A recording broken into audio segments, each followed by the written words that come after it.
Karibu mpendwa mtazamaji na msikilizaji katika kipindi hiki cha mwongozo kujifunza Biblia.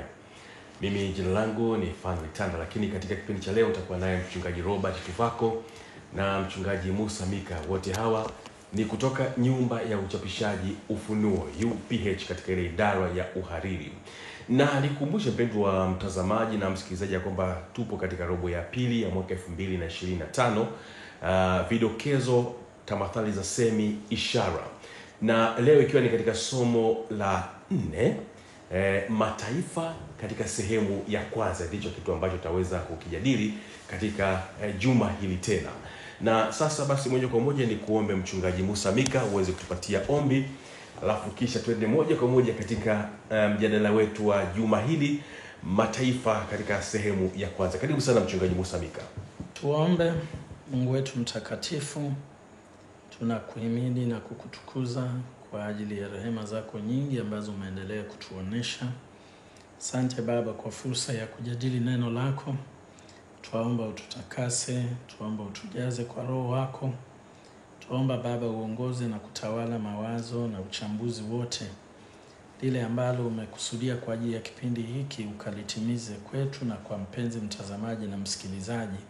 Katika jina la Bwana Mwokozi wetu Yesu Kristo. Amina. Amen. Amen. Basi tunaendelea. Nikukaribishe tena uweze kuungana nasi katika mwongozo wa kujifunza Biblia. Mchungaji Tuvako, tafadhali hebu tuambie japo kwa ufupi muhtasari kile ambacho tuweza kujifunza katika somo lililopita, somo la 3. Tulijifunza kitu gani? Karibu sana mchungaji Tuvako. Nikushukuru mwenyekiti na tunamshukuru Mungu kwamba tunavyoendelea na somo hili la robo hii, vidokezo, tamathali za semi, ishara. Juma lililopita tulitazama tamathali za semi kutoka katika ndoa. Tuliona mambo yafuatayo ambayo nadhani mpenzi mtazamaji na msikilizaji aliyefuatana nasi atayakumbuka. Moja ni fungu letu la kukariri ambalo lilikuwa Ufunuo sura ya 19 aya ya 9, ambayo lilisema, naye akaniambia, andika, heri walioalikwa karamu ya harusi ya mwana kondoo. Akaniambia, maneno haya ni maneno ya kweli ya Mungu.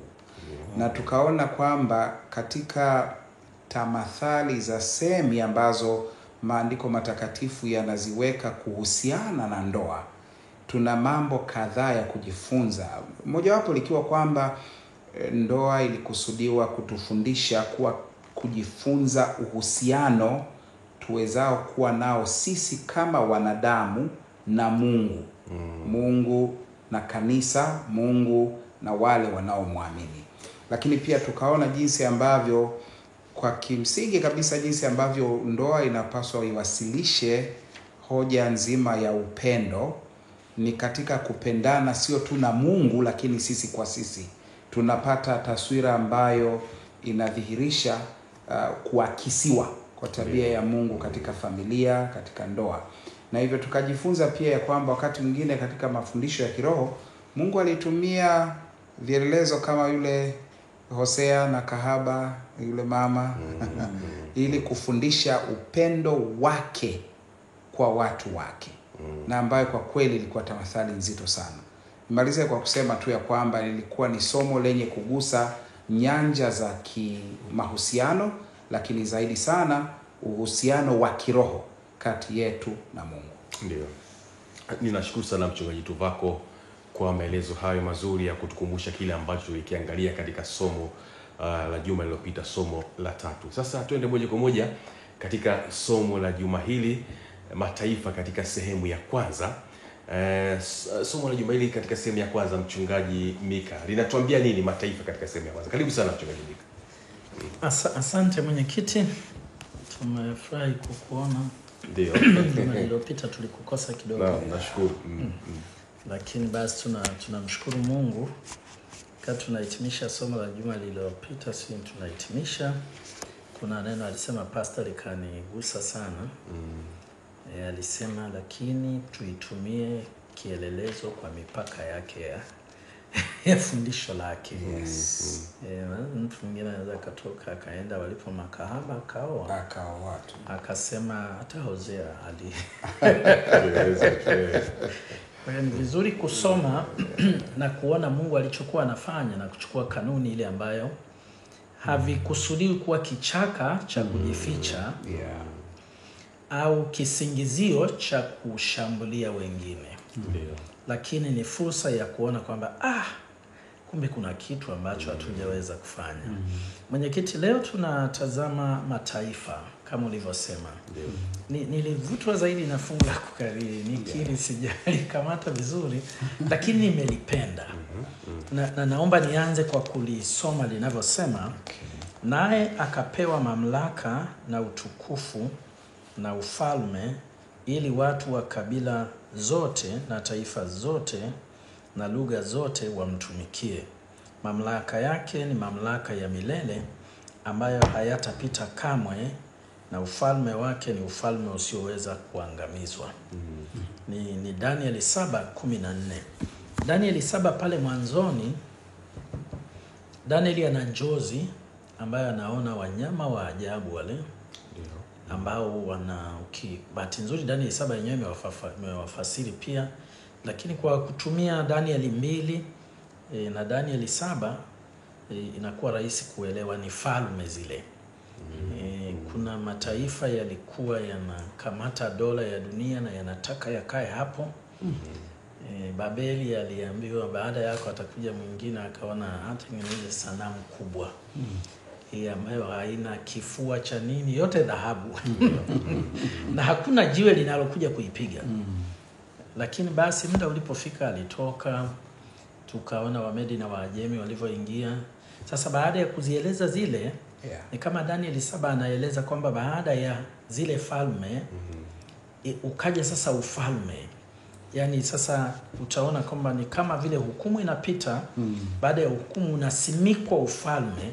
Na huyu anayetajwa hapa kwamba anapewa mamlaka ni Yesu, kwa sababu anatamko kwamba akaja kwake yule aliyeketi katika kiti cha enzi, na ndiye akapewa mamlaka, utukufu na ufalme. Kwa hiyo ingawa leo tunatazama mataifa, mwenyekiti, nimefurahi mwandishi amesema mwanzo ni sawa na, yani Ufunuo ni sawa na Mwanzo kurudi nyuma. Yani kuna vitu tulikuwa tumepewa. Tulikuwa chini ya Mungu kama mfalme wetu, kulikuwa na amani, kulikuwa na upatanifu, kulikuwa na kitu kizuri. Dhambi ilivuruga vyote. Baada ya pale, tangu shetani alipopendekeza kwa wazazi wetu wale wa awali, kwa kwanza, kana kwamba vile tukiamua kuachana na Mungu tuna uwezo wa kujiendesha. Tumekuwa tunapambania hiyo katika dunia. Watu wanapambana, mataifa yanapambana kwa ajili ya kujaribu kudhani kwamba tunaweza kupata kitu bora. Lakini kadri hata wale tuliodhani wametuongoza vizuri zaidi bado walikuwa na kushindwa, yani hata hawakukaribia. Falme zimekuja zinapita. Ufalme pekee ambao utakuja kutupatia hiyo ni ufalme wa Bwana wetu Yesu Kristo, ambao ndio unatajwa katika aya hiyo, fungu la kukariri. Na utaona kwa hiyo Ufunuo, Mwanzo inatuonyesha tulichopewa, Ufunuo inatupatia urejeshwaji wa kile tulichopoteza. Ndio maana kwa kweli inakuwa ni habari njema. Na kwa hiyo leo tutaangalia hizi pilika za mataifa. Kwamba baada ya kuwa tulikuwa taifa moja, ni wapi yaligeuka yakawa mataifa mengi. Na neno hili mataifa lenyewe lina maana gani? Maana pia unaweza ukalichukua kumbe kwa kuelewa maana ikakupa kina na kuona kwa nini limetumiwa hivi katika Injili na limetumiwa hivi pia katika vitabu hivi vya Mwanzo. Lakini pia tutaangalia jinsi ambavyo serikali za dunia zimekuwa zinafanya pilika hizo, lakini hazijafika na athari ilivyo. Na kitu kizuri ambacho nakifurahia ni kwamba hatimaye tutaona jinsi Mungu anavyorejesha ule ufalme tulioupoteza, na wajibu wetu sisi katika kufanya sehemu kama watu wake kwa ajili ya urejeshwaji wa ufalme. Ninashukuru sana Mchungaji Mika pia. Mchungaji Mika ametupatia mwanga wa kile ambacho tutakiangalia sasa, kwa tunaingia moja kwa moja katika somo hili la mataifa. Mchungaji Tuvako, hebu tuzungumzie swala la uasi, kwamba uasi ulianzaje kuonekana katika mianzo ya kuwepo kwa mataifa. Karibu sana Mchungaji Tuvako. Nakushukuru. Nadhani historia ya maandiko matakatifu inatuongoza kuona yafuatayo. Kwanza, bustani ya Edeni, mahali ambapo katika Mwanzo kuanzia sura ya kwanza, ya pili, Mungu alipomuumba mwanadamu kabla ya dhambi kuingia, aliwaweka kwenye bustani nzuri, na kulikuwa na kila kizuri ambacho hakukuwa na dosari, isipokuwa tu aliwapa onyo dhidi ya yule adui ambaye tunamjua alikuwa ameshatupwa kutoka mbinguni, ambaye aliingia pale kupitia kwa nyoka ambaye alikuwa katika mti wa katikati ya bustani. Na hivyo maonyo yalitolewa. Lakini pale pale katikati, nadhani tunakumbuka pia tulijifunza hili kwenye robo nyingine nyuma zaidi, kwamba ni pale pale katikati kulikuwa na mti wa uzima.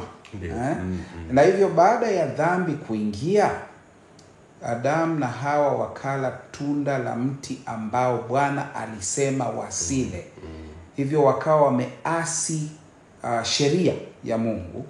Dhambi ikawa imeingia, na hivyo ikabidi watenganishwe na mti wa uzima. Hata hivyo, hata kama hatujui sana athari ya kula kwenye mti wa uzima baada ya kula tunda la ujuzi wa mema na mabaya, yani baada ya kuingia dhambini, si ni rahisi tu kuona ambavyo ingekuwa vibaya mwanadamu kuishi siku zote maisha bila kukatika, lakini katika dhambi na athari zake. Hivyo Edeni ikabaki kuwa mahali pa kutazamwa, sio mahali pa kuishi mle ndani. Adamu na Hawa wakatolewa, na hivyo ndivyo ambavyo mwongozo wetu unatuongoza kutafakari jinsi ambavyo badiliko hili lilianza. Na umeuliza juu ya uasi. Lakini katika mazingira ya kawaida, uasi ulianzia katika kula tunda la mti wa ujuzi wa mema na mabaya. Na ndipo tunapokuja kuona sasa mwanzo wa taifa ambalo halikuwa na mianzo yenye nia njema. Na ndio niangalie mambo mawili, mwenyekiti. Ukurasa wa 45 katika mwongozo wetu kuna ibara ile ya kati inayosema bustani ya Edeni iliendelea kuwepo duniani kwa muda mrefu baada ya mwanadamu kutengwa kutoka katika njia zake za kupendeza. Mahali hapa alikuja Adamu na wanawe ili kumwabudu Mungu. Kwa mazingira ya halisi kama ndiyo hivi, kama ambavyo imeonekana, yani imeandikwa wazi na mjumbe wa Mungu, walifika kwenye malango ya bustani, ndio wakaabudu pale, lakini hawakuwa na access, hawakuweza kuingia ndani tena kwenye bustani na kuifurahia kama zamani. Hivyo anasema hapa walifanya upya nadhiri zao za utii wa sheria, ile ambayo kwa kuiasi walifukuzwa Edeni. Wakati ule ambapo mkondo wa udhalimu ulienea ulimwenguni na uovu wa wanadamu uliposababisha maangamizi yao kwa gharika ya maji, mkono ule uliokuwa umechipusha bustani ya Edeni uliondoa duniani. Lakini katika wakati ule wa urejeshwaji wa mwisho, pata kuwepo mbingu mpya na nchi mpya. Sasa hilo ni tumaini linawekwa bayana juu ya ujio wa Edeni baadaye. Lakini nikimalizia kwa hoja hii ya uasi wa kitaifa, mwenyekiti, niangalie Mwanzo sura ya 10. Nisome aya mchache na huenda hizo zitatusaidia kuona jinsi athari ya uasi ilivyokuja kuonekana katika mianzo ya taifa ambalo napendekeza Mungu hakukusudia. Kuanzia aya ya kwanza hadi ya 12 tunaona vile vizazi vikitajwa pale, lakini naomba niende aya ya 6 ya sura ya 10 ya Mwanzo. Na wana wa Hamu ni Kushi na Misri na Putu na Kanani, na wana wa Kushi ni Seba na Havila na Sabta na Rama na Sabteka, na wanatajwa wale wana. Aya ya 8 anasema Kushi akamzaa Nimrodi, akaanza kuwa mtu hodari katika nchi. Alikuwa na hodari kuwinda wanyama mbele za nani? Mbele za Mungu. Mbele za Bwana. Kwa hiyo watu hunena kama Nimrod, hodari wa kuwinda wanyama mbele za Bwana. Aya ya 10 inasema mwanzo wa ufalme wake ulikuwa Babeli, anasema na Ereku na Akadi na Kalde katika nchi ya Shinari. Akatoka katika nchi ile akaenda mpaka Ashuru, akajenga Ninawi. Anajenga Ninawi na anasema na Rehobothiri na Kala. Tukomea hapo kwenye aya hiyo ya 11. Unaweza ukaona jinsi ambavyo hiyo Ninawi imetajwa, lakini na Babeli pia imetajwa. Mianzo ya falme ambazo zilikuwa na nia gani? Neno la Kiebrania ambalo si nadhani ni muhimu kulitaja sasa, lakini kwa maana ya asili iliyotumiwa ikimaanisha kusimama mbele za Bwana, haikuwa chanya, ilikuwa hasi. Ilimaanisha, kwa Kiingereza nasema to dare him, yani kudiriki, kusimama pale ambapo hukupaswa kusimama. Yani ni hali ya kuonesha kiburi, ni ujasiri wa kibinadamu ambao unainua nafsi. Anasimama mbele za Bwana. Hivyo anawinda wanyama, alikuwa hodari mbele za Bwana, haikuwa chanya, ilikuwa hasi. Na huyu ni nani? Nimrod, ambaye anatajwa kwamba ndiye anayekuja kuanzisha falme. Zinatajwa kwa majina pale kama ambavyo tumesoma, Babeli ikiwa moja wapo, Ninawi ikiwa nyingine. Lakini kifupi nimalizie kusema hilo kwamba kama ambavyo Nimrodi anatajwa kusimama mbele za Bwana, kwa namna hiyo anamdharau Mungu. Na hivyo anaonyesha kutokukubali athari ya dhambi na kufikiri wanaweza kuepuka kinamna ya binadamu. Mwenyekiti, tunachojifunza leo pamoja na mengi tutakayoona katika hoja ya mataifa hii sehemu ya kwanza, ni namna ambavyo ni hatari mwanadamu kudhani kwa mbinu zake bila Mungu anaweza akafanya jambo la maana akafanikiwa. Ndio. Inazaa kiburi na matokeo yake ni uasi, na tena hata uzao unafuata mwelekeo huo kama ilivyokuwa kwa Nimrod, Babeli, Ninawi. Asante sana Mchungaji Tuvako. Tukitoka kidogo hapo kwenye uasi, Mchungaji Mika, hebu tuangalie wito wa Ibrahim. Unatuambia nini juu ya kusudi la Mungu katika mianzo ya mataifa, katika mianzo ya mataifa haya yenye uasi? Mara kwanza tuliona jinsi uasi ulianzaje kuonekana, sasa hebu tuangalie wito wa Ibrahim. Unatuambia nini? Karibu sana Mchungaji Mika. Asante. Nimependa hasa mkazo wa hilo neno la kwamba alikuwa mwindaji mbele za Bwana. Hodari. Na kwamba hiyo ndiyo roho iliyoonekana kuibuka mataifa yanapoanza. Mwanzo 10 inaanza kutamka kama ambavyo pastor amesoma. Ndio. Mataifa yanaibuka na huyo bingwa wake wa niseme champions, mmoja wa waanzilishi wake akiwa ni huyo mwenyekiti. Kwa kuwa mwongozo ulitaja neno goyim, ni neno la lililotumika kumaanisha mataifa. Na kitu kinachofurahisha ni kwamba neno hilo linatajwa huku, lakini lilitumika pia kuonyesha mataifa kwa maana ya Gentiles, wa mataifa. Au wapagani kwa maana wa mataifa, wapagani. Na ukiona kwamba kwa sehemu kubwa kama inavyotamkwa hapa kwamba mataifa yakaanzishwa, ilikuwa na mtazamo ambao ndio pastor ameueleza hapa. Haukuwa wa mtazamo chanya, ulikuwa ni mtazamo wa upinzani. Ni mtazamo uliojengwa katika sera hiyo ya Nimrod. Mimi nausema kwa namna mbili, kwamba kwanza ni mtazamo ambao umesimikwa kutoka kule Edeni, au kutoka sio kusema mbinguni, si unajua zaidi Edeni. Shetani anapowaambia kwamba huyu mkila tunda mtakuwa kama yeye. Yani hamtahitaji kumtegemea Kwa hiyo mambo yenu yataenda vizuri, mtakuwa wenyewe. Mtawekwa huru. Yeah. Kwa hiyo hao mataifa ni ambao walikuwa wanavyotamkwa ni waliokuwa wanaenda upande wa kuonyesha kwamba wanaweza kuwa wanampinga Bwana. Na kama pastor alivyoeleza, angalau mwanzoni walikuwa wanakuja pale Edeni, kando ya Edeni pale, maana ilikuwa inalindwa. Lakini baadaye tunaona kwamba walizidi, waliasi zaidi, ndio maana Mungu akashindwa kuvumilia, akaamua kuchukua hatua. Na ndio maana gharika ikaja.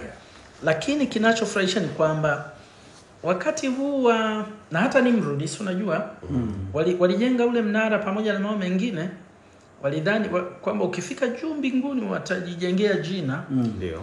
Lakini nadhani pia ni kama walikuwa wanasema, huyu jamaa anaonekana anainua maji, tupeleke juu zaidi tuone kama maji yake yatafika. Sasa sijui kama wakugundua mengine yalikuwa yanatokea juu wakati ule wa gharika, labda hawakuwepo. Maana ile mvua ilivyoonyesha ilikuwa mengine yanatokea juu, mengine yanatokea chini kabisa. Kuna mchekeshaji mmoja alikuwa anaitwa Masanja, alisema eti Mungu alienda kang'oa koko. Kang'oa koko wao na namna ya kutumia maneno. Kwa roho ile ni roho ya uasi. Ni katika kipindi hiki Mungu anaamua aanzishe taifa. Ndio. Kutoka katikati ya hao, lakini taifa hilo sasa ni vizuri kusoma. Nilikuwa nimetaka nisome Mwanzo 10 fungu la 5, lakini nadhani pastor ameisoma ambayo jinsi walivyokuwa wameanzisha. Actually sikusoma hizo, sasa sitaendelea. Kwa hao nchi za pwani za mataifa ziligawanyika kuwa nchi zao. Anasema na wana wa Yavani ni Elisha, Tashishi, Kitimu, Warodani. Kwa hao nchi za pwani za mataifa ziligawanyika kuwa nchi zao, kila moja kwa lugha yake, kwa jamaa zao, kufuata mataifa yao. Unaona tayari wana mataifa yao. Na ndio unaona kama wakati wamejenga hivyo, wameibuka kama uyoga, wanaongezeka kwa kasi hiyo. Mungu anamuita Ibrahimu. Nilikuwa nimependa fungu la Ufunuo 14 fungu la 6 pale anapotaja juu ya Injili, moja ya mafungu ambayo tumeyakariri Ijumaa, huwa nalikariri mara nyingi. Kisha nikaona malaika mwingine akiruka katikati ya mbingu mwenye Injili ya milele, awahubiri wakao juu ya nchi na kila taifa, kabila, lugha na jamaa. Ni mengi yametawanyika jinsi yalivyoenda. Mungu anainua taifa lake, taifa pekee ambalo mwenyekiti ninafurahi sana kutaja sifa zake leo, lakini ngoja nisome Mwanzo 12. Sitasoma aya mpaka ya 9, lakini nitamuomba mpenzi mtazamaji akipata muda asome. Bwana akamwambia Abraham, toka wewe katika nchi yako na jamaa zako na nyumba ya baba yako, uende mpaka nchi nitakao kuonesha. Nami nitakufanya wewe kuwa taifa kubwa na kukubariki na kulitukuza jina lako, nawe uwe baraka. Nami nitawabariki wakubarikio, naye akulaanie nitamlaani, na katika wewe jamaa zote za dunia watabarikiwa. Basi Abrahamu akaenda kama Bwana alivyomwamuru. Lutu akaenda pamoja naye. Fungu la 5, Abrahamu akamchukua Sarai mkewe na Lutu mwana wa nduguye na vitu vyote walivyokuwa wamejipatia na hao watu waliowapata huko Harani, wakatoka ili kwenda nchi ya Kanaani, nao wakaingia katika nchi ya Kanaani. Fungu la 6, Abrahamu akapita katikati ya nchi mpaka mahali patakatifu pa Shekemu, mpaka mwaloni wa More na wa Kanaani. Siku zile walikaa katika nchi ya Bwana. Akamtokea Abrahamu akasema, uzao wako nitawapa nchi hii, naye huko akamjengea madhabahu Bwana aliyemtokea. Kisha akaondoka huko akaenda mpaka mlima ule ulio upande wa mashariki wa Betheli. Anaweza akasoma hapo. Ni wakati nazungumza nikakumbuka, sijui ni kipindi viwili vitatu vilivyopita, wakati ukizungumzia juu ya Abraham kwamba sasa je, hapa alikuwa anaka ubaguzi, anamtuma mwanaye akapata mtumishi yule akachukua mwanae. Lakini wazo likawa limewekwa kwamba yeye alipofika mahala cha kwanza ni madhabahu. Na unaona hata hapa alitengeneza madhabahu, alafu baada ya madhabahu Abrahamu ndipo anatengeneza maskani yake, sasa hema yake. Mwenyekiti, Mungu alimuita Abrahamu ili katikati ya hayo mataifa awaonyeshe ubora wa taifa lililo chini ya Mungu. Maana hawa walikuwa naweza nikasema ni washabiki wa shetani, wanadhani kwamba wazo la shetani la kujitegemea na kujiendesha kinyume na Mungu lingewaweka salama. Akataka Mungu awaonyeshe kwamba kumbe kuwa chini ya Mungu ni mbaraka mkubwa mno. Na kwa hiyo utaona nia ya Mungu ilikuwa ni kwamba kwanza yeye ndiye awe kiongozi wao. Ndio. Hakuhitaji wawe tena na mfalme mwingine. Ndio. Alafu anawaambia kwamba watakuwa baraka kwa mataifa. Watakuwa baraka kwa mataifa. Pale chini kuna aya ipo ya katika Kumbukumbu la Torati 4. Na nadhani vizuri nisome Kumbukumbu la Torati 4, nisome ziko nataka kusoma kuanzia ya 5, lakini nataka nisome ya 7 hadi ya 9. 4 ya 7 anasema hata ya 6, zishikeni basi mkazitende, maana hii ndio hekima yenu na akili zenu machoni pa mataifa watakao zisikia amri hizi zote. Nao watasema, hakika taifa hili kubwa ni watu wenye hekima na akili. Kwa maana liko taifa gani kubwa lililo na Mungu aliye karibu nao kama Bwana Mungu wetu alivyo. Alafu anasema kila tumuitapo. Tena liko taifa gani kubwa lililo na amri na hukumu zenye haki kama Torati hii yote ninayoiweka mbele yenu leo. Alafu anasema, lakini jihadhari nafsi yenu, ukailinda roho yako kwa bidii, usije ukasahau mambo yale uliyoyaona kwa macho yako. Akaendelea. Mungu anaanzisha taifa. Ndio. Taifa ambalo yeye mwenyewe ndio analisimamia. Taifa ambayo mimi nasema hapa nia yake ni kuwa baraka kwa mataifa. Na yani hapa watafanya watu wa mataifa waone uzuri. Wakati tukijadili nyumbani nilinukuu maneno yako yale ya centrifugal na centripetal. Kwamba na mwanangu Dani alikuwa mwepesi kusema nguvu inayosukuma kutokea ndani na ile inayovuta kutoka nje. Na Mungu alitaka awabariki. Yani mpaka wale walio kule nje waone wivu. Yes. Wao wanasafiri kuja kuuliza kwamba jamani, hebu tuambieni inakuwaje hivi? Yani awabariki kabisa. Awape amani, awapiganie, awafanyie kila kitu. Unaona anasema yani mpaka waseme ni taifa gani lenye Mungu ambaye yuko karibu kiasi hicho kila wamuitapo. Kwa sababu ile miungu mingine niangalia mwenyekiti. Basi ngoja ninyamaze. Sawa. Nashukuru sana Mchungaji Mika. Na mpendwa mtazamaji na msikilizaji, tunakwenda mapumziko mafupi. Alafu tukirejea tena basi Mchungaji Mika atamalizia kile kipengele chake ambacho alikuwa akieleza kuhusiana na ule wito wa Ibrahim na kuhusiana na yale mataifa. Endelea kubaki nasi. Hii ni Hope Channel Tanzania.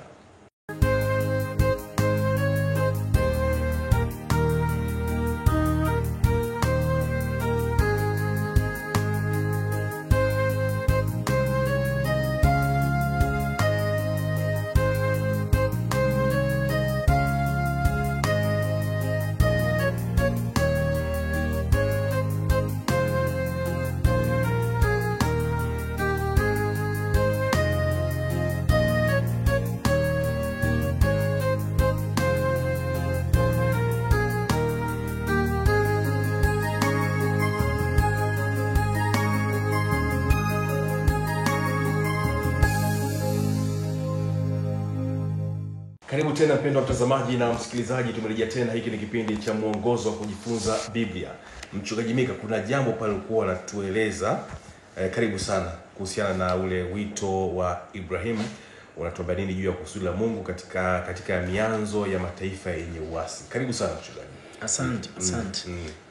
Ibrahimu aliitwa kama njia ya Mungu kuanzisha taifa ambalo litaonyesha kwamba ni kosa kubwa sana wanaolifanya hao wa mataifa kuanzisha mataifa ambayo hayako chini ya Mungu. Alitaka kwa jinsi ambavyo atalibariki wale kule waone wivu.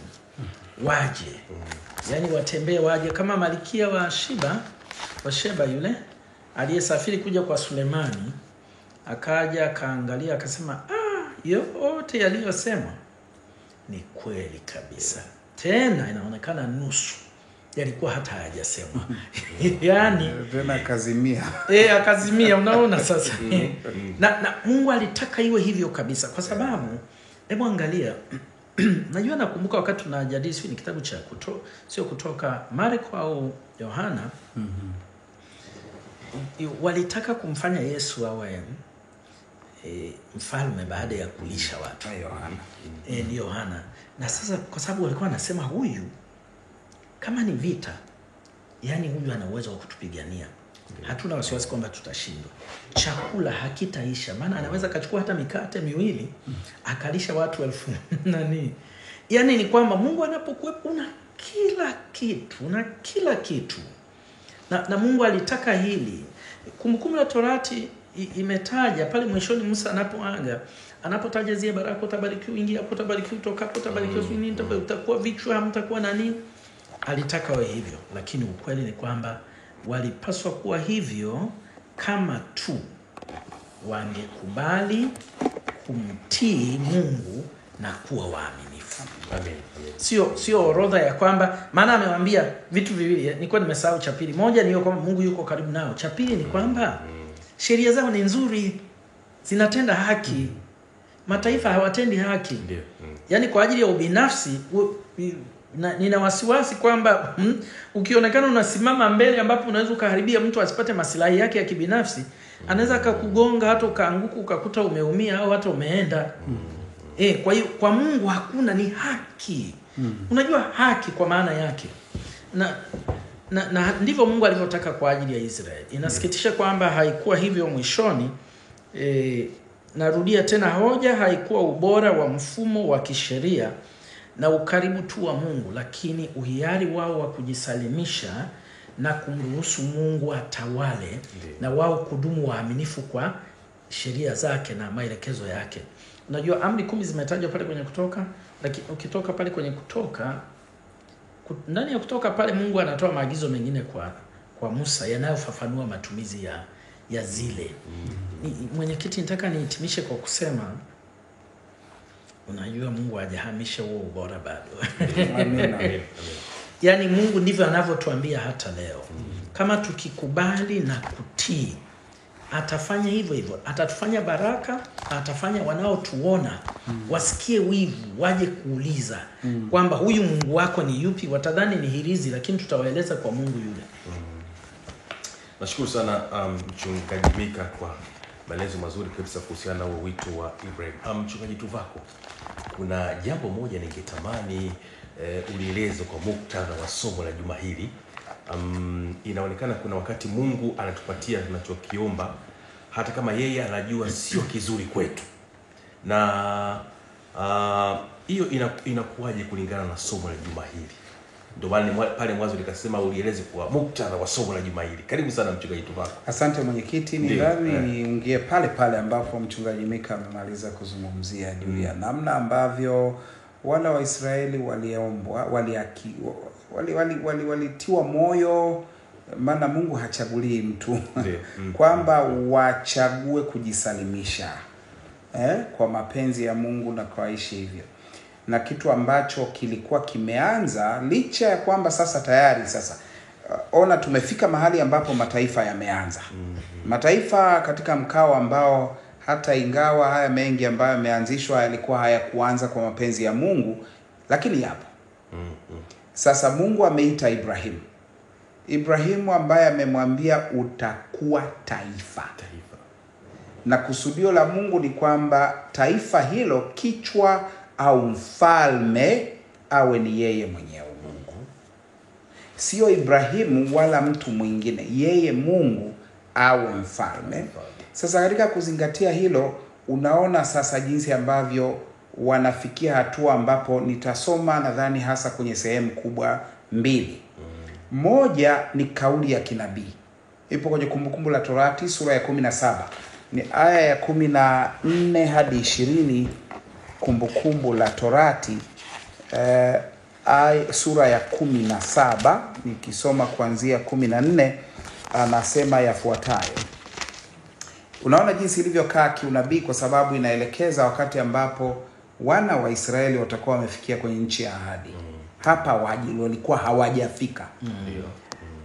Utakapokwisha kuingia katika nchi ya kupayo Bwana Mungu wako ukaimiliki na kukaa humo, nawe utakaposema nitaweka mfalme juu yangu, mfano wa mataifa yote yaliyo kando yangu, usiache kumweka yule atakayechaguliwa na Bwana Mungu wako awe mfalme juu yako. Umweke mmoja katika ndugu zako awe mfalme juu yako.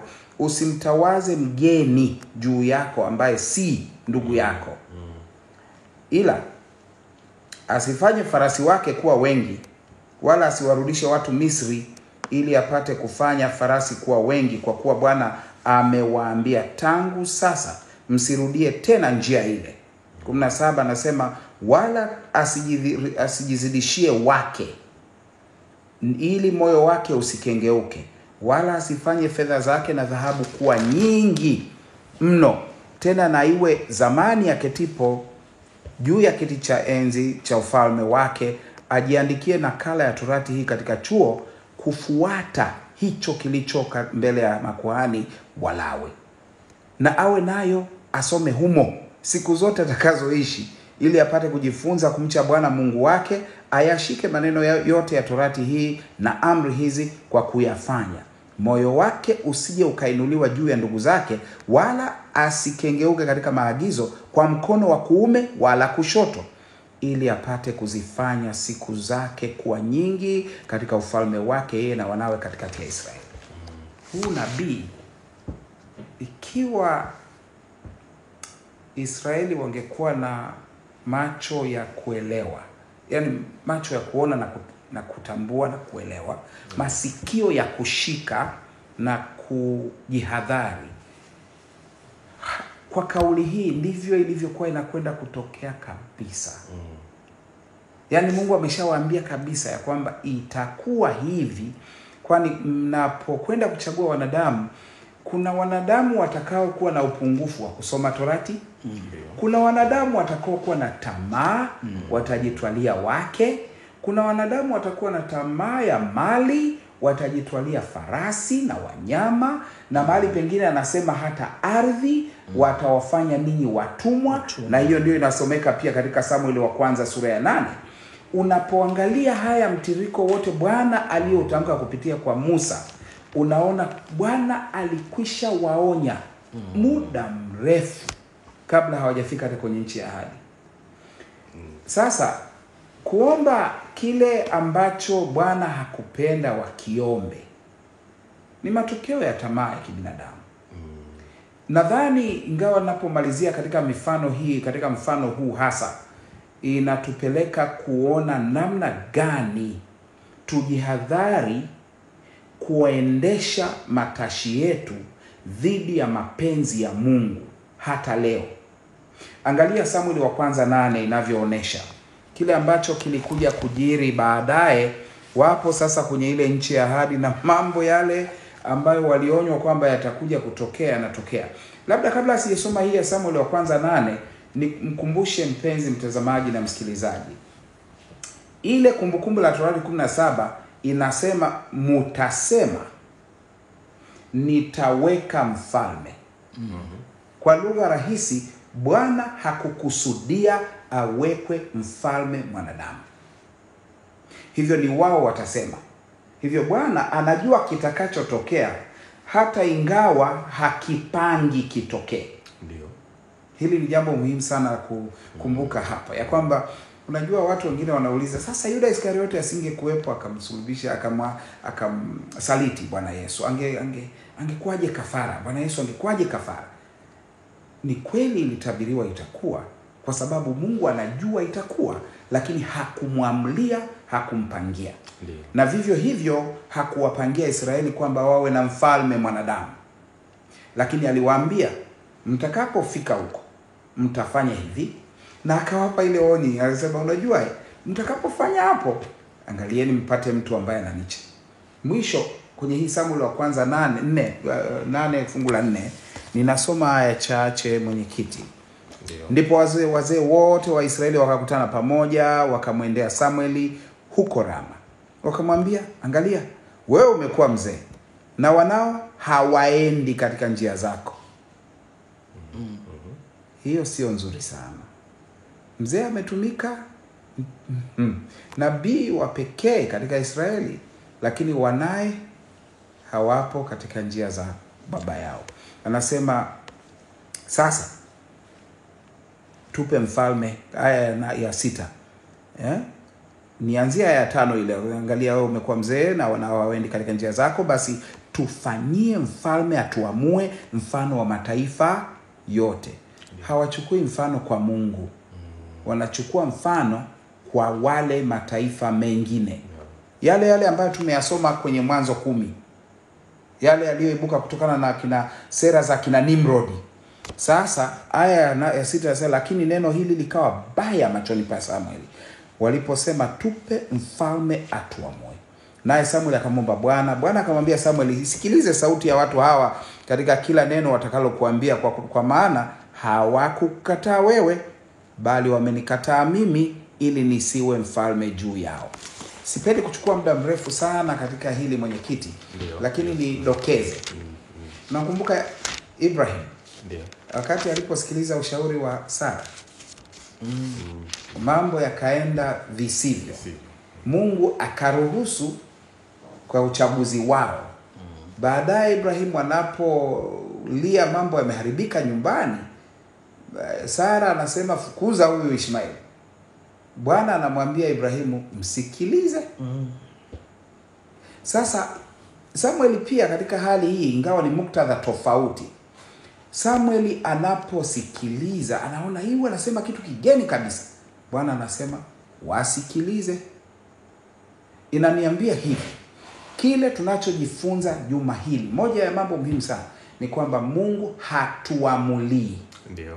Upendo wake daima unatoa fursa ya kuchagua, lakini licha ya kwamba unatoa fursa ya kuchagua, tunaitwa kuchagua upande wa Mungu. Tunaitwa kuchagua katika upande salama. Na ndio maana mwisho wa hili inasema katika ukurasa wa 47, wakati uliokuwa umekuja kwa Israeli, au hata leo, serikali zote za wanadamu zinafanana katika jambo moja: wenye dhambi wanatawala wenye dhambi wengine. Nini kinawezekana kisiende sawa? Ni kwamba matashi ya kibinadamu ya wenye dhambi yana kawaida na urahisi wa kuathiri wale wanaowatawala. Ni wenye dhambi wanatawala wenye dhambi. Ndiyo maana kiongozi inapaswa mtafute sana Mungu katika jamii, katika mazingira yoyote. Na hivyo waumini tumeaswa, watu wa Mungu tunaitwa ya kwamba kwa namna yoyote ile tusilazimishe matashi yetu, na hata pale ambapo tunaona kana kwamba yameruhusiwa, tusiseme Mungu ndiye natumia neno ordain, yani amechagua kwamba iwe hivyo. Tunachagua, na kuna wakati Mungu ameonya, halafu baada ya kusisitiza kwetu ametuacha ili tuone matokeo. Na mwenyekiti alisema hata wakati mwingine mtalia baada ya uchaguzi wenu, lakini sitalibadilisha. Kwa nini? Kwa sababu likishatoka hapa lilipo likaenda hatua nyingine, ni kwa uchaguzi na uamuzi, na mmepata nafasi ya kutosha. Ndio. Yeah. Asante sana mchungaji Tuvako. Nirejea tena kwako mchungaji Mika. Hivi kuna uwezekano wa kanisa kuweza kufanya maridhiano na ulimwengu? Hii imekaaje ya maridhiano? Karibu sana mchungaji Mika. Sio kuna uwezekano. Ndio. Historia inathibitisha sana hivyo. Sana. Nimependa ukurasa wa 48 wa mwongozo huu, ana ile ibara ya kwanza kabisa ile. Kushughulika kwa Mungu na Israeli kunatoa uelewa mkubwa katika kushughulika kwake na kanisa la Agano Jipya. Yeah. Ndio. Yaani ukitazama alivyokuwa anashughulika nao, vituko alivyokuwa anafanya na rehema zake, ni hivyo utafikiri. Actually kuna maana amesema kwa kweli kwa njia nyingi au kwa namna nyingi taifa la Israeli lilitumika kutangulia kuonesha makosa ya kanisa. Ndio. Na makosa ya Israeli yalikuwa ni wapi? ametamka hapa, mbali na kuwa na uwezo wa kudai aina yoyote ya ukuu kwa Israeli ya kale, Wakristo wamekuwa na bado wanaweza kuathirika kirahisi sana na majaribu yale. Ndio. Wanakuwa waathirika wa majaribu yale. Nilikuwa nafikiri kama nimesoma sana theology. Yaani elimu ya uungu, elimu ya juu ya Mungu. Sijui inanifanya nipunguze kuomba wakati najiandaa kuhubiri. Najaribu kufikiri tu. Kwamba kuna hatari ukawa sasa hata hivyo hii na lugha iko vizuri. Uzoefu na karama pia nayo. Kuna hatari mara nyingi. Kuna hatari unaweza kukuta wakati wa maandalizi. Unasema tu nini nitapitia haraka. Na ukadhani ni haya maneno na ufafanuzi wake ndio unaofaa upeleke pale. Kumbe unatakiwa upelekwe wewe kama chombo na Mungu aende akutumie. Amina. Kwa hiyo muda mwingi ulitakiwa utumike kumtafuta Mungu. Amina. Kinachojitokeza wana wa Israeli walipokuwa wametafuta wafalme, pastor ameeleza vizuri, ilitamkwa nani ya kiunabii, lakini baadaye walikuja kutafuta na athari zake zilikuwa zimetamkwa ambacho wangewafanyia. Wanasema ni kweli ukitazama historia wafalme waliendelea kuwa waovu zaidi hadi Mungu aliporuhusu wa Babeli kuwachukua watu wake na kuwafanya mateka. Ndio. Wamechagua wafalme na walisema tunataka tuwe na mfalme kama mataifa mengine. Kwa hiyo sasa sio lile taifa. Hili inakuwa ni moja ya mataifa. Wafanane na wale. Na kwa hiyo anapokuja yale ambayo yametabiriwa hapo yakatendeka, wakapunguza ibada. Umeona amesema ataoa wake wengi. Ndio. Nakumbuka Sulemani. Alianza Daudi. Yule bwana na Daudi kwanza. Wa Daudi wachache kidogo. Lakini wengi, wengi maana zaidi ya mmoja. Ndio. Na utaona kwamba Sulemani sasa na matokeo yake ni ibada ile ya sanamu ikaletwa pale. Ndio. Na Mungu utadhani amekaa mbali kama anasema mwanangu wewe ajui kama wembe unakata. Yetu tuone. Ili angalau aelewe vizuri. Si kwamba haumia, anaumia. Kwa ni labda niseme kwa kifupi mwenyekiti kwamba wakati wa katikati hapo kanisa la Kikristo lilipitia kipindi cha mateso. Ndio. Lakini ikafika mahala Konstantino akaingia katika madaraka. Na kuingia kwake kukafanya yale mateso yakakomeshwa, na kwa sababu aliamua kuwa Mkristo. Na kwa sababu sasa amesema amekuwa namna ya Mkristo fulani hapo, kinachotokea kwa sababu ni mtawala. Sasa ikawa kanisa likifika kwenye matatizo, migogoro inasumbua, inahamishiwa ikulu. Wanaenda kwa mfalme. Na mfalme kweli anakalia kiti, anakalia na mabaraza yale. Unaweza kusema vizuri kama anawasuluhisha. Anaweka hivi. Sasa hatimaye akatumia nafasi hiyo akainua, ndio kuinuka kwa yule askofu wa Rumi. Ndio. Kwa sababu sasa yuko chini ya mfalme ambaye ndiye mfalme sasa ndiye anayeongoza. Wameacha tena kumtafuta Mungu. Unajua mwenyekiti, ukiangalia safari ya Kikristo, kuna nyakati Mungu huturuhusu tupite katika changamoto. Ndio. Si kwa sababu anataka tuumie, lakini ni fursa ya kutaka tumtafute. Ndio. Ili adhihirishe namna ambavyo anatujali. Kama alivyopitisha Waisraeli kule nani. Kwa hiyo utaona kwamba walipita humo. Matokeo yake kwa kufupisha, sasa ikabidi yaingie sasa yale maovu, maridhiano, kadri muda unavyoenda maridhiano. Na ndio unajua kanisa chini ya uongozi huo na kwa mvuto wa serikali likaingiza uchafu wote ambao ni kinyume na Mungu kwa maridhiano. Ndio. Nilikuwa ninataka kusema hata leo hivi, kwa mfano, kwanza namshukuru Mungu sana kwa maana anatupatia viongozi ambao wanakuwa kwenye serikali, si ndio Ni jambo zuri, ni baraka. Lakini swali langu ni kwamba hivi tukiwa na shida huwa tunaomba kwanza kumtafuta Mungu kwa bidii, au tunakumbuka kwamba kuna fulani yuko pale? Kwa sababu kuomba kwetu ndiko kutafanya fulani. Tunashindwa kujifunza pastor kwa sababu Yule binti aliyeolewa na Ahasuero, Ndio. aliwaambia Mordekai na wenzake, nendeni mfunge kwa siku 3 ili Bwana anipe cha kufanya. Ndio. Kumbe sasa ndio tungewategemeza hawa kwa kuomba zaidi, ili Mungu awatumie. Lakini hatari iliyopo ni kwamba tunaweza kuwa sasa tumetoka kabisa na tumekabidhi yote kule, na Mungu anakaa pembeni anatuangalia. Na matokeo yake maridhiano yanaingia. Niseme sentensi ya mwisho. Kanisa lilitwaa na kutumia hatua kwa hatua njia na mbinu na desturi nyingi za ufalme wa kipagani, hadi ambapo waumini wengi waaminifu waliuawa kwa sababu walionekana kuwa tishio kwa taasisi.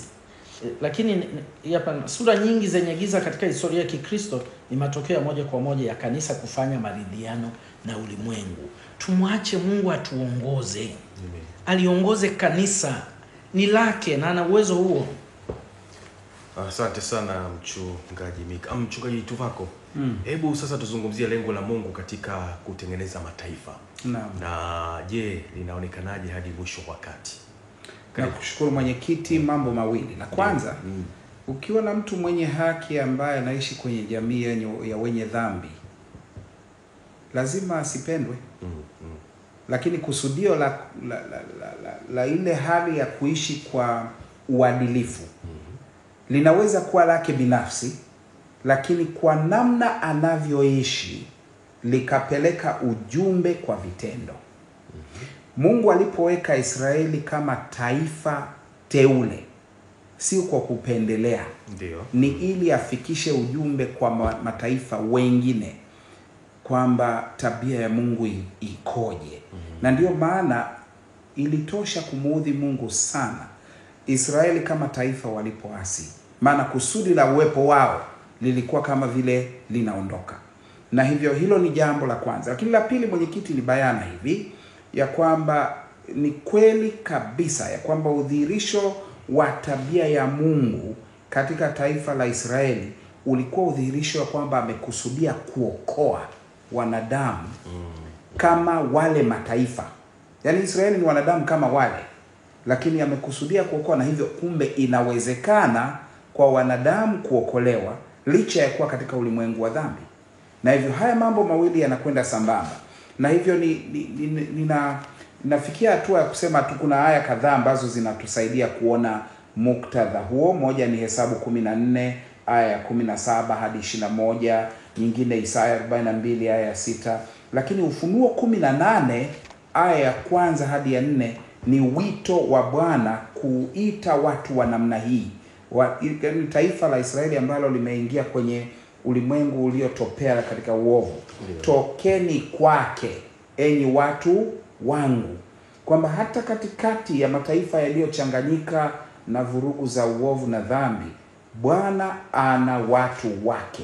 Shauku yangu hata tunapojifunza somo hili juma hili ni kwamba, mpenzi mtazamaji, na mimi na sisi tuwe wale watu ambao ni nuru kwa maisha, kwa namna ya tabia, kwa namna ambayo hata kama inaonekana haivutii sana kwa wenye kupenda dhambi, lakini kwa hakika maisha yatafanya nuru isambae, lakini Bwana atabasamu na Bwana ataokoa watu wa namna hiyo, maana anakuja upesi. Naam. Ninashukuru sana mchungaji Tuvako, na tunapomaliza mwongozo wetu wa kujifunza Biblia, mchungaji Mika, katika dunia ambayo imeathiriwa na dhambi, hii dunia yetu hii, inawezekanaje kanisa na waumini kuwa hatarini kuweza kufanana na Babel? Karibu sana mchungaji. Nisome tu kidogo. Anasema karibu roho ya kulegeza masharti na kuiga ilidhibitiwa kwa muda kwa mateso makali ambayo kanisa liliyapata chini ya upagani.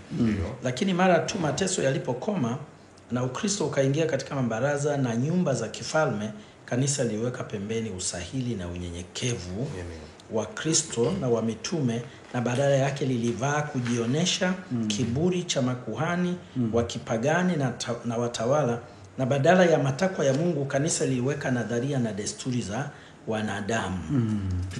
Chini kabisa pale anasema, sambamba na swali hilo muhimu la Jumatano, anasema sisi sote hatuko katika hatari? hasa kwa kadri tunavyokuwa hapa kwa muda mrefu, ya kuweka pembeni usahili na unyenyekevu wa Kristo na wa mitume wake kwa ajili ya fahari, uwezo, sifa na majaribu ya ulimwengu? Ikiwa tunafikiri hatuko katika hatari, tunajidanganya wenyewe. Ndio. Ni kushukuru sana mchungaji Mika, lakini pia ni kushukuru mchungaji Tuvako kwa kuwa nasi katika mwongozo huu wa kujifunza Biblia. Mpendwa mtazamaji na msikilizaji, mimi jina langu ni Fanuel Tanda, na nikuombe mchungaji Tuvako uweze kutufungia kipindi chetu kwa ombi. Karibu. Tuombe. Baba yetu, Mungu wetu na muumba wetu, Mwokozi wetu, wewe ambaye peke yake ndiye mpaji wa vyote vilivyo vyema, tunakutukuza kwamba tumeshuhudia katika somo hili la leo, somo la juma hili, mataifa katika namna zake, ikiwa kama sehemu ya kwanza ambayo umekusudia katika majuma haya mawili yanayokuja, hili na linalofuata, kuona jinsi ambavyo una makusudi na watu wako. Tunashukuru kwa sababu ya rehema.